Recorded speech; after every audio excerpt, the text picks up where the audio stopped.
तो यहाँ पे की जो लोक संख्या है, आज कहने की डिग्रियाँ ले रहे हैं, लेकिन डिग्रियाँ लेने के बावजूद आज उनके पास रोजगार नहीं है, रोजगार की संधि नहीं है, कोई स्वरोजगार नहीं कर सकते, कोई बिजनेस बेरोजगार है।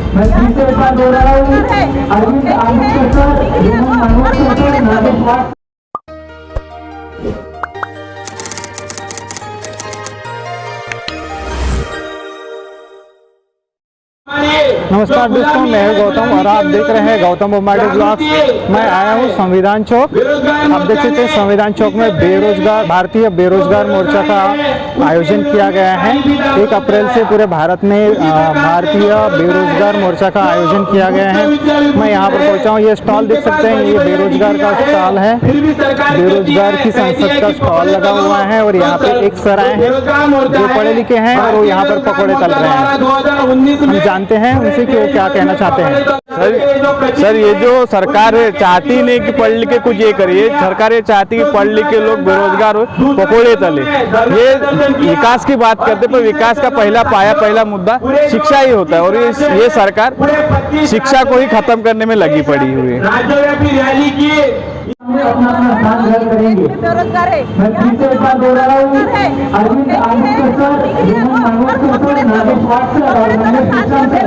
आप चारों की जिम्मेदारी में काफी सारे लोग उधर चाय की स्टॉल की तरफ है, उन्हें भी यहाँ पर जल्द से जल्द लाने का प्रयास किया जाए। करने के लिए मजबूर हो रहा है और सभी साथी आए हैं बेरोजगार को संसद में शामिल हो जाए, यहाँ की सरकार को जगह जिन प्रतिनिधियों के माध्यम से साथी आए हैं, समस्या है। सरकार से मैं अनुरोध करती हूँ कि ये हमारी बेरोजगारों की समस्या की तरफ ध्यान दे, योजना बनाए, प्लान बनाए और हमारे बहुजनों के लोगों को, बेरोजगारों को रोजगार दे। और सभी मूल निवासी हमारे जो साथी हैं उनको भी मैं अनुरोध करती हूँ कि ये भारतीय बेरोजगार मोर्चा की ओर से जो कार्यक्रम आज 9 अप्रैल 2023 को विलास खराज सर के अध्यक्षता में आयोजित किया है, इस कार्यक्रम में सम्मिलित हो। जय भीम, जय मूल्यवासी, जय संविधान। माननीय डॉक्टर नरेश, माननीय किरण उगाड़े सर, माननीय अनिल बेगम सर, माननीय आकाश काटेवार सर, माननीय महेंद्र घटानी सर, माननीय प्रतीक ग्राम। मैं नागपुर काउंटी से बिलोंग करती हूँ। आज मैं यहाँ भारतीय बेरोजगार मोर्चे पे सदस्य बनने आई हूँ और यहाँ पे मैं आप लोगों को बताना चाहूँगी दोस्तों, आज भारत की बढ़ती बेरोजगारी को देखते हुए ये बड़ा गंभीर मुद्दा बन चुका है। आज इंडिया को कहने के जाना जाता है कि ज़्यादा संख्या की पॉपुलेशन में इंडिया को जाना जाता है, लेकिन एक बात से भी इंडिया को जाना जा रहा है, यहाँ पे सबसे ज़्यादा बेरोजगारी पाई जाती है। देखा जाए तो 35 करोड़ आबादी है जो कि बेरोजगार है आज के डेट में, रिकॉर्ड आया है। उसके बाद में देखा जाए तो यहाँ पे जो लोक संख्या है, आज कहने की डिग्रियाँ ले रहे हैं, लेकिन डिग्रियाँ लेने के बावजूद आज उनके पास रोजगार नहीं है, रोजगार की संधि नहीं है, कोई स्वरोजगार नहीं कर सकते, कोई बिजनेस स्टार्ट नहीं कर सकते। आज हर घर में डॉक्टर, वकील, इंजीनियर अवेलेबल है, लेकिन उनके लिए समाज के अंदर कोई बेरोजगार से रिलेटेड कोई काम धंधा नहीं है। तो मेरा यही इतना ही कहना है कि भारत में कहने की बेरोजगारी के ऊपर अमल बजावनी किया जाए। हजारों पहले की 50 योजना है, लेकिन वो योजना का लाभ कहने के हम आम जनताओं तक, आम युवा मोर्चा तक नहीं पहुँच पाता है। तो मैं अपील करती हूँ, सरकार से निवेदन करती हूँ कि बढ़ती बेरोजगारी के ऊपर कहीं न कहीं एक्शन लिया जाए। समान में अपनी माँ की उस उम्मीदों को पूरा कर सकूंगा। उसने निर्णय लिया कि मैं आत्महत्या करने जा रहा हूं। अखबार में, टीवी में खबर आई, उसने निर्णय लिया मैं आत्महत्या करने जा रहा हूं, पर उसे एक विचार आया कि मैं तो चले जाऊंगा, मेरे जाने के बाद में क्या ये मेरी माँ भीख मांगेगी। उसने निर्णय लिया कि मुझे जवाब देना होगा। वो घर गया, घर जाकर माँ को बुलाया, माँ को कुर्सी पर बैठाया और माँ की नजर चूकते ही माँ का गला काट दिया और उस माँ के मृतदेह के पास में 3 दिन बैठकर लगभग 25 पन्नों का सुसाइड लेटर लिखा। उसमें लिखा था कि मैं बेरोजगारी की समस्या के कारण मैंने अपने माँ को खत्म कर दिया है, इसके लिए मैं जिम्मेदार हूँ और मैं इस समस्या के कारण खुद को भी खत्म करने जा रहा हूं, इसके लिए मैं, और यह बेरोजगारी जिम्मेदार है। यह सुसाइड लेटर उसने लिखा, यह पुलिस प्रशासन के पास में आया। इस बात से एक सवाल हमारे सामने खड़ा होता है कि हमारे समाज का जो विद्यार्थी है, युवा है, जो देश का भविष्य कहा जाता है, जो इस देश की युवा पहचान है, ऐसे युवाओं को सामूहिक आत्महत्या करने के लिए इस देश की व्यवस्था मजबूर कर रही है। ये तो भारत सरकार का आंकड़ा है। 38 युवाओं का। आज के कार्यक्रम के हमारे सभापति महोदय आपको सारी जानकारी देंगे। आप सो नहीं पाओगे, इतना खतरनाक मामला है। और ये सारा मामला समझने के बाद में हमारे सामने एक बात आई कि भारत में यह जो दो प्रकार की जो हमारी समस्या है कि हमारा विद्यार्थी युवा यह समझता है कि बेरोजगारी यह आर्थिकता से जुड़ा हुआ मामला है। हमारा देश का विद्यार्थी युवा क्या समझता है, तो यह आर्थिकता से जुड़ा हुआ मामला है। हमने रिसर्च किया साथियों, तो यह पता लगा बेरोजगारी यह आर्थिकता से जुड़ा हुआ मामला नहीं है। बेरोजगारी यह लोकतांत्रिक व्यवस्था में प्रतिनिधित्व से वंचित रखने का मामला है। जिन महापुरुषों ने हमारे आजादी के लिए जो संघर्ष किया, उस संघर्ष को शून्य करने का काम यह बेरोजगारी है। हम उन बेरोजगारों को लेकर यह संसद नहीं भराना चाहते जो बेरोजगार चाहते होंगे कि मेरे पेट का कोई समाधान हो, मेरे पेट का समाधान हो। हम उन बेरोजगारों को लेकर आंदोलन चलाना चाहते हैं जो बेरोजगार इस देश का शासक बनना चाहता है। बेरोजगारों की संसद ही शब्द क्यों दिया? क्योंकि संसद के आधार पर राजा नियुक्त किए जाते हैं। हमारे लोगों की सोच को, राजा बनने की सोच को इस देश की व्यवस्था ने खत्म कर दिया है। ऐसे युवाओं में संसद संभालने की सोच पैदा होनी चाहिए। कर बेरोजगारों की संसद निर्माण की गई। साथियों, आप लोगों को लगेगा कि लोकतांत्रिक व्यवस्था में वंचित रखने का क्या मामला है। कुछ लोग कहते हैं आज ये हमारा 6वां कार्यक्रम है। परभनी, जळगांव, कोल्हापुर और कल के अमरावती के कार्यक्रम में समाज के उच्च विभूषित प्रोफेसर हमारे कार्यक्रम में आए थे और उन लोगों ने एक सवाल किया कि हमारी बेरोजगारी का कारण हमारे समाज में स्किल न होने की वजह से है। उन्होंने बताया कि हमारे समाज में स्किल नहीं है, इसीलिए बेरोजगार है। साथियों, इस बात से एक ध्यान में आया कि हमारे महापुरुषों ने 108 वर्ष का जीवन संघर्ष किया। जिस समाज को 1950 के पहले, 26 जनवरी 1950 के पहले इस समाज में न डॉक्टर था, वकील था, न प्रोफेसर था, न आईएएस था, आईपीएस था, न प्राध्यापक था। ऐसे समाज में संविधान के कारण, हमारे महापुरुषों के आंदोलन के कारण डॉक्टर, प्रोफेसर, वकील, आईएएस और उच्च विभूषित पदवीधारक और अधिकारी पैदा हुए। क्या इनमें लायकी नहीं थी? क्या हमारे 1950 के पहले जो हमारे पूर्वज थे, क्या उनमें मेरिट नहीं था? उनमें मेरिट था, लेकिन सिद्ध करने का मौका नहीं था। उनमें मेरिट था, लेकिन उनको जाहिर करने का मौका नहीं था। ये जाहिर करने का काम विश्व रत्न डॉक्टर बाबा साहेब आंबेडकर जी ने 26 जनवरी 1950 को हमें दिया। उसके कारण हमारे समाज में कर्मचारी वर्ग निर्माण हुआ, हमारे समाज में विद्यार्थी वर्ग निर्माण हुआ, हमारे समाज में नेता वर्ग निर्माण हुआ। यह केवल मात्र संविधान की देन है। और संविधान क्या है? तो संविधान में लिखा हुआ है कि इस देश के केजी से लेकर तो पीजी तक सभी बच्चों को उच्च दर्जेदार और मुफ्त एजुकेशन मिलना चाहिए। ये संविधान क्या है? 15 अगस्त 1947 को जिन लोगों ने आजादी का आंदोलन चलाया, उन लोगों को आजादी मिल गई।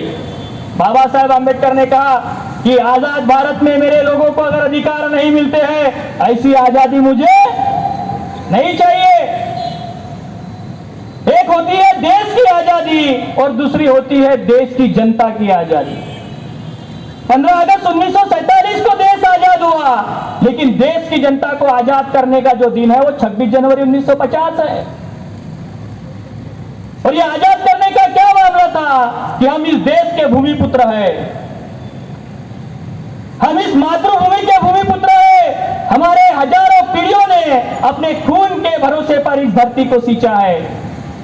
हम बराबर के हिस्सेदार इस मिट्टी के हैं, इसलिए बाबा साहब आंबेडकर ने हमें संविधान दिया।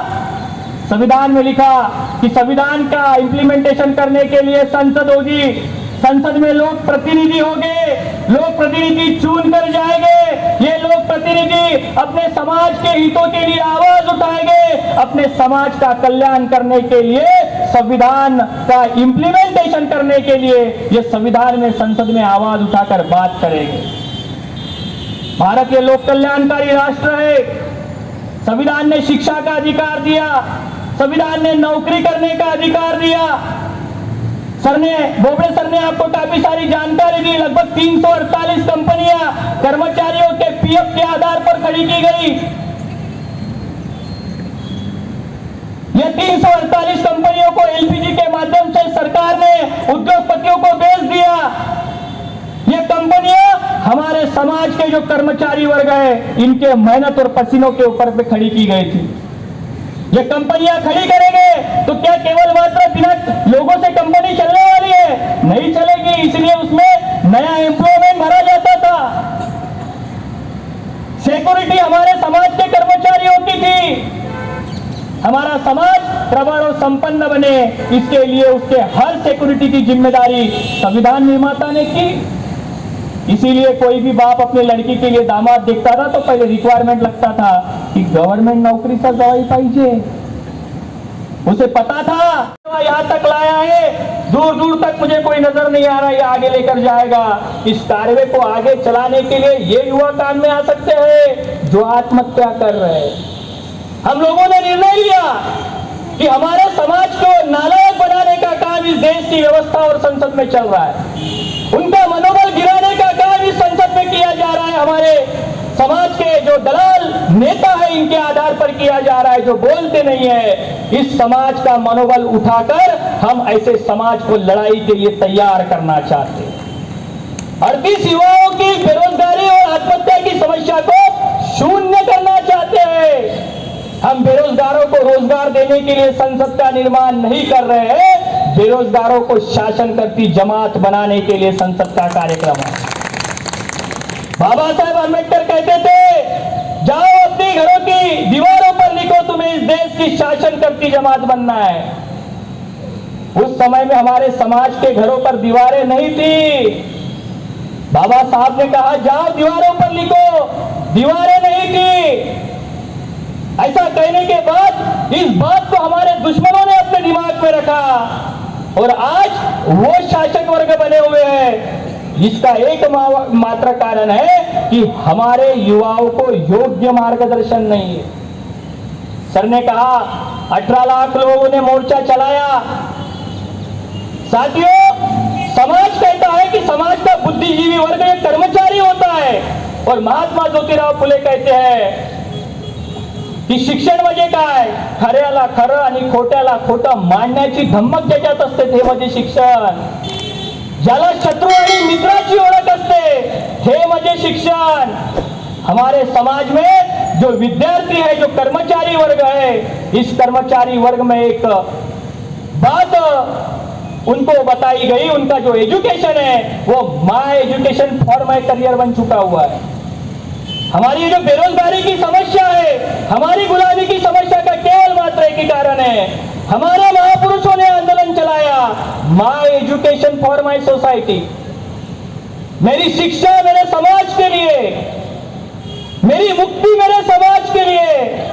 लेकिन जो शिक्षा व्यवस्था है, जो सिलेबस है, इस प्रकार से हमारे दुश्मनों ने डिजाइन किया कि आज हमारे समाज में विद्यार्थी पैदा हो रहे हैं, कर्मचारी पैदा हो रहे हैं, लेकिन उनकी जो सोच है my education for my career बन चुकी है। साथियों, हमारी सबसे बड़ी समस्या क्या है? हम राजा लोग थे, सम्राट अशोक, राजा बली, छत्रपति शिवाजी महाराज। जब ये हमारे लोग राजा थे, हमारी किसी भी प्रकार से कोई समस्या नहीं थी। हमें अगर समस्या का समाधान करना है, समस्या को खत्म करना है, तो हमें राजा बनने का आंदोलन चलाना होगा, हमें शासक बनने का आंदोलन चलाना होगा।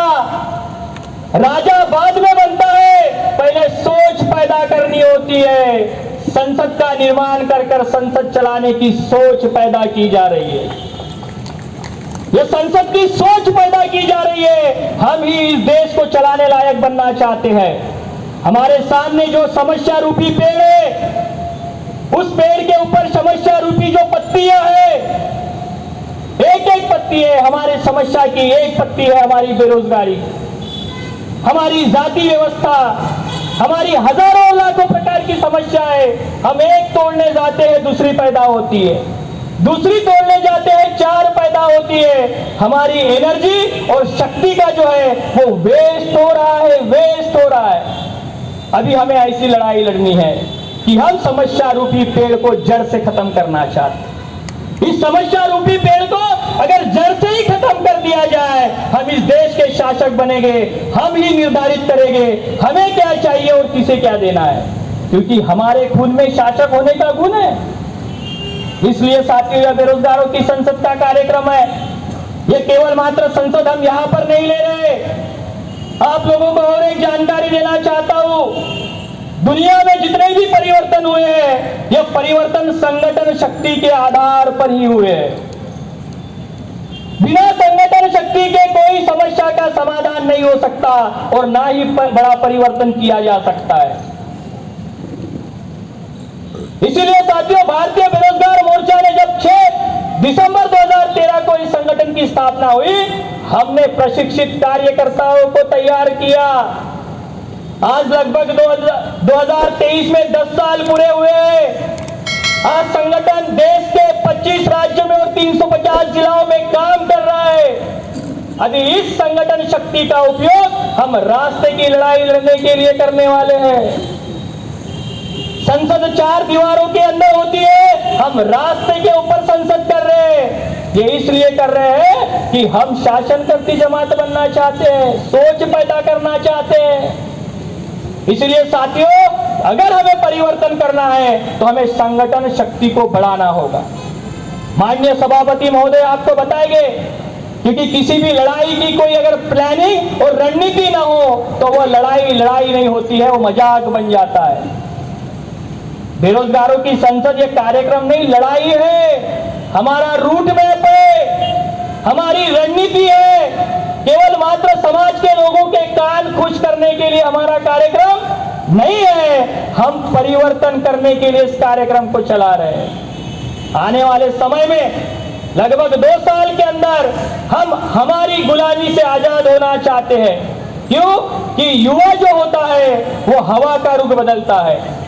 युवा जो होता है वो हवा का रुख बदलता है, लेकिन युवाओं को योग्य मार्गदर्शन ही ना हो, दोस्त की और दुश्मन की पहचान ही ना हो, तो वो अपना घर भी उद्ध्वस्त कर सकता है। इसलिए युवाओं को योग्य दिशा देने के लिए बेरोजगारों की संसद का कार्यक्रम लगाया जा रहा है। साथियों, आप इस आंदोलन में बड़ी मात्रा में शामिल हो गए। मैं आखिरी बात उदाहरण के साथ कहना चाहता हूं, हमारे समाज के विद्यार्थी युवा कॉलेजेस में, क्लासेस में, लाइब्रेरी में विविध स्पर्धा परीक्षाओं की तैयारी 4 दीवारों के अंदर कर रहे हैं। उनकी अपेक्षा है और उम्मीद है कि भारत सरकार की अलग अलग वैकेंसी के ऊपर में उनको प्रतिनिधित्व मिलना चाहिए और सारा का सारा उनके भविष्य का नियोजन और नियंत्रण करने का काम संसद में बैठे हुए लोग कर रहे हैं, जो कि उनके भविष्य को खत्म करने का काम कर रहे हैं। आने वाले समय में हमारे समाज में डॉक्टर, कलेक्टर, प्रोफेसर, वकील, यह समाज पैदा होने वाला नहीं है। अगर हमारे विद्यार्थी युवा अगर इस आंदोलन में अपना समय लगाते हैं तो हमारी आने वाली हजारों पीढ़ियां आजाद हो सकती है, क्योंकि इस देश का इतिहास क्रांति और प्रतिक्रांति का है। हमारे लोग समस्याओं पर चर्चा कर रहे हैं, उसका कारण किसी को भी पता नहीं है। जिस गडर से जो अलग अलग विविध रूपी जो पानी निकल रहा है, हमें उस गडर को बदलना होगा। चाहे एससी की, एसटी की, ओबीसी की महाज्योति का आंदोलन चलाते हैं, लेकिन अभी महाज्योति के विरोध में भी एससी के लोगों को खड़ा करने का षड्यंत्र किया जा रहा है। आजाद मैदान मुंबई में आंदोलन चल रहा है। कुछ लोगों के वीडियोज आ रहे हैं, वो कहते हैं आम्हाला नहीं तर यांना पण नहीं। मराठा क्रांति मुक्ति मोर्चा के माध्यम से जैसे हमें भिड़ाने का कार्यक्रम किया गया था, वैसे ही इतिहास दोहराने का काम महाराष्ट्र सरकार कर रही है।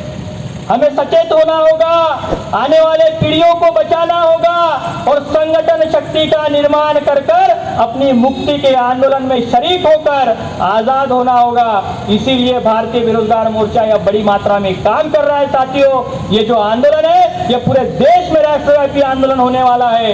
इस आंदोलन के और परिवर्तन के साक्षी आप बड़ी मात्रा में होंगे, ऐसी ही आशा विश्वास के साथ आप मैंने मुझे सुना, उसके लिए आभार, धन्यवाद। ये जो बेरोजगारी है, ये शुरुआत कहाँ से हुई? साथियों, 26 जनवरी 1950 को इस देश में जब संविधान लागू हुआ तो हमें शिक्षा का अधिकार मिला। जब हम अधिकार मिले हमें, तो हम अधिकारी बनना शुरू किए। ये नहीं हुआ कि पहले हम अधिकारी बने तो अधिकार मिला, पहले हमें अधिकार मिला तब हम अधिकारी बनना शुरू हुए। तो हमें सबसे पहले जो संवैधानिक अधिकार मिला, वो संवैधानिक अधिकार में सबसे महत्वपूर्ण हमें अधिकार मिला था शिक्षा का अधिकार। और वो शिक्षा का अधिकार जो संवैधानिक आधार पर हमें मिला, 1980 के 70-80 के दशक में हमारे समाज के लोगों में शिक्षित वर्ग लोग नहीं थे। शिक्षितों की संख्या कम थी, पढ़े लिखे वर्ग की संख्या कम थी। तो जब पढ़े लिखे वर्ग नहीं थे तो उस वक्त बेरोजगारी का सवाल नहीं था। जब समाज में शिक्षा के प्रति लोगों की जागृति शुरू हुई और 1980 के बाद जब समाज में ये जागृतियां शुरू हुई कि शिक्षा से ही इस देश में बहुत बड़ी परिवर्तन किया जा सकता है और शिक्षा से ही इस देश की भविष्य बनाया जा सकता है, शिक्षा से ही हम अपने भविष्य जो हजारों साल की गुलामी है उसे खत्म कर सकते हैं। जब ये जागृति शुरू हुई तो उसी का रिजल्ट आना शुरू हुआ कि हमारा समाज अधिकार मांगना शुरू किया। फिर जब शिक्षा हमें मिला तो हम अधिकार मांगना शुरू किए। जब अधिकार मांगना शुरू किए तो उस अधिकार की लड़ाई में सबसे पहले अधिकार की कड़ी शुरू हुई इस देश में ओबीसी के लोगों ने, जिनकी आबादी 52% है। 52% लोगों ने मंडल कमीशन का मामला उठाया। वो तब उठाया जब 52% के लोगों के अंदर शिक्षा के वजह से जागृति शुरू हुई कि हमें इस लोकतंत्र में हमारा भी हिस्सा है, हमें भी हिस्सा मिलना चाहिए। तो मंडल कमीशन का मामला उठा और जब मंडल कमीशन का मामला उठा तो ओबीसी के अंदर बड़े पैमाने पर जागृति हुई, बल्कि इतनी बड़ी जागृति हुई कि इस देश में जो बीपी सिंह की सरकार बनी वो इसी मुद्दे पर बनी थी कि अगर मंडल कमीशन लागू करोगे तो सरकार में आपको जाने देंगे वरना नहीं जाने देंगे। इसी बात पर बनी थी। मंडल कमीशन लागू करोगे तभी आपका समर्थन करेंगे, अगर मंडल कमीशन नहीं लागू करोगे तो आप बीपी सिंह को समर्थन नहीं करेंगे। और काशीराम साहब ने ऐसा जब प्रस्ताव रखा तो बीपी सिंह की सरकार भी बन गई इसी इशू पर, मंडल कमीशन के मुद्दे पर। और जब मंडल कमीशन के मुद्दे पर बीपी सिंह की सरकार बनी तो उसी बीपी सिंह के लोगों ने, बीपी सिंह की सरकार ने ये सोचा कि अब तो हम प्रधानमंत्री बन गए तो अब हमें ओबीसी के मंडल की हमें जरूरत नहीं है, इसको ठंडे बस्ते में डाल देना चाहिए। जब ऐसा ही परिस्थिति निर्माण हुई तो उस वक्त के ओबीसी के लीडरों ने कहा कि ये सरकार तेरी गिरा देंगे, अगर हमने मंडल कमीशन के आधार पर सरकार बनाई है तो इतनी बड़ी ताकत भी रखते हैं कि ये सरकार गिरा भी सकते हैं। तब मजबूरन ओबीसी को न देते हुए भी ओबीसी के जिनको 52% का अधिकार मिलना चाहिए था, वो अधिकार मिलने से पहले इस देश में षड्यंत्र हुआ। क्या षड्यंत्र हुआ? षड्यंत्र हुआ कि इस देश में अगर 52% के लोग जग गए, उनको भी 52% हिस्सा मिल गया, फिर 22.5% SC/ST को हिस्सा मिल गया तो ये हिस्सेदार हो जाएंगे 75%। अगर ये हिस्सेदार 75% हो जाएंगे, ये शासक वर्गों ने सोचा, फिर हम तो 25% पर सिमट जाएंगे। ऐसा नहीं होना चाहिए, तो नहीं होना चाहिए, मगर सरकार भी बचाना है, इसलिए षड्यंत्र किया। इस ओबीसी का मंडल कमीशन का मामला हल करने से पहले ही, ये प्रतिनिधित्व का सवाल को हल करने से पहले ही इस देश में एलपीजी नाम का कानून लाया गया ताकि इस देश में सरकारी संस्थाएं रहेगी ही नहीं तो ये ओबीसी के लोगों को प्रतिनिधित्व कहां से दिया जाएगा। ये एलपीजी नाम का कानून है। जब एलपीजी नाम का कानून आया तब इस देश में बेरोजगारी दर 1% से कम थी। शायद उस वक्त डाटा भी नहीं था, ये एनालिसिस भी नहीं होती थी कि बेरोजगारी दर है या नहीं है। तो 90 में जब ये एलपीजी नाम का कानून लाया तो उस वक्त बेरोजगारी दर 1% से कम थी। मगर इस एलपीजी को लाने के बाद इस देश में एक प्रचार किया गया समर्थन हासिल करने के लिए। ये बहुजन समाज के लोगों को पता न चले कि हम प्राइवेटाइजेशन का इस देश में कानून लाए हैं, इसका पता न चले। इस देश में एक षड्यंत्रकारी प्रचार किया गया। वो प्रचार में हमारा बहुजन समाज भी शामिल था। क्या प्रचार किया गया? प्रचार नंबर 1 किया गया कि इस देश की सरकारी संस्थान जो हॉस्पिटल है और पुलिस प्रशासन सिस्टम है, इस देश की विद्यालय विश्वविद्यालय है, सरकारी संस्थान जहां जहां है वो सरकारी संस्थान के लोग काम नहीं करते, ये सही तरीके से समयबद्ध काम नहीं करते। इससे अच्छा काम प्राइवेट लोगों का परफॉर्मेंस अच्छा होता है। ये सारा सिनेरियो तैयार हुआ ये शासक वर्गों के माध्यम से। तो जब ये प्रचार हुआ तो हमारा समाज का आदमी इस बात को समर्थन करने लगा कि देश में प्राइवेटाइजेशन होना चाहिए। तो प्राइवेटाइजेशन के कड़ी में इस देश में प्राइवेट संस्थानें खुलना शुरू हुई। जहां एलपीजी के विरोध में इस जनमानस को विरोध करना चाहिए था, वो जनमानस इतना प्रचार में फंस गया कि वो जनमानस प्राइवेटाइजेशन का समर्थन करने लगा। जब समर्थन करने लगा तो परिस्थितियां क्या हुई? 2002 तक आते आते इसी देश में बेरोजगारी दर 2.2% बढ़ गई, ये प्राइवेटाइजेशन की वजह से।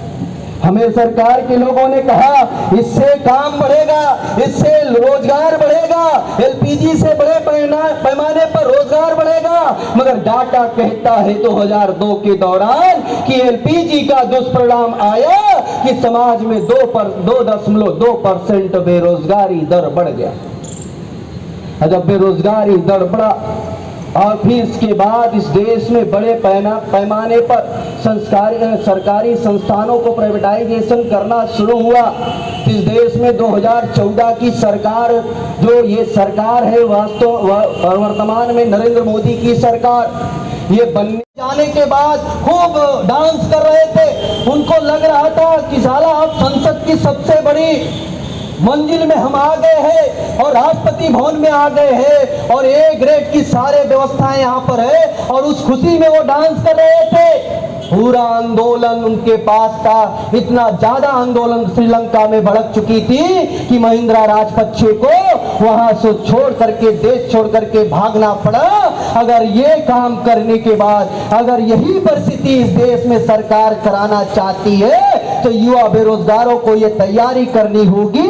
अगर ये तैयारी के साथ आप भी तय करते हो, ये मोर्चा लेकर के हम जाते हैं, इस देश में जो ईवीएम से पैदा हुए नाजायज लोग हैं उन ईवीएम को तोड़ देंगे। जब ईवीएम को हम तोड़ देंगे तो सरकार उनकी नहीं बनेगी। जब उनकी सरकार नहीं बनेगी तो फिर हम संसद और राष्ट्रपति भवन पर हम लोग होंगे। जब हम लोग होंगे, हमारा शासन होगा तो समस्या भी हमारी